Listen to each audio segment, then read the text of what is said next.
also the economy. You have to have a strong infrastructure to have a strong economy. You have to move people, you have to move goods, and you have to move them efficiently.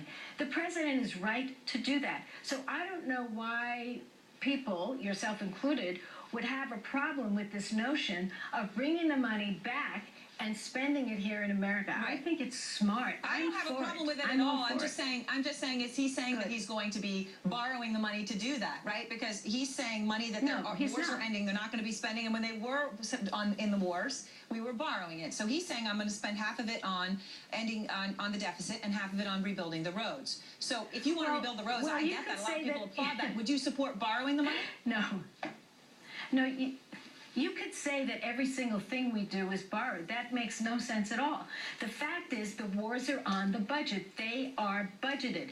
Instead of budgeting for the wars, we're saying we're going to take half of that money, reduce the deficit, take the other half and invest it in our people, in education, in job training, in building roads and bridges and highways. And yes, we're going to ask the people at the top to pay a fair share like they did under Bill Clinton when we created 23 million jobs and balanced the budget. So I'm really glad he put together this book.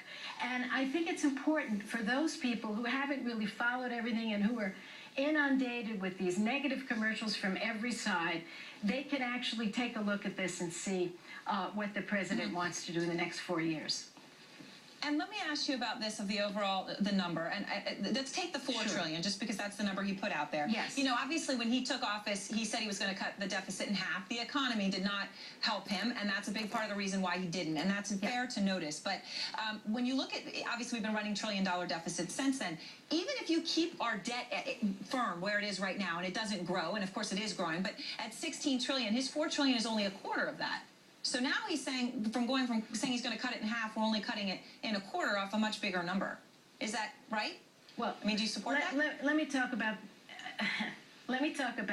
what the president says. The president has a plan to cut $4 trillion, and you're absolutely right in your other comments. $1 trillion has been cut, and believe me, that was painful. I had to vote for those cuts. A lot of them broke my heart.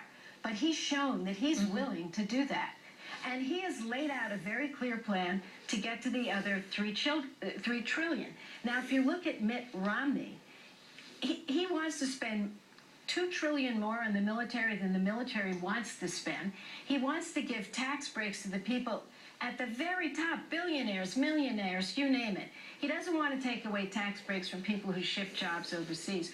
So he has no plan whatsoever. So one could argue that the president's $4 trillion plan will be tough to do. I believe he will do it. He is a man of his word. When he says something, he does it. All right. Well, thank you very much, Senator. We appreciate your coming on and making the case for him tonight. Thanks for your time. And still to come, Mitt Romney played it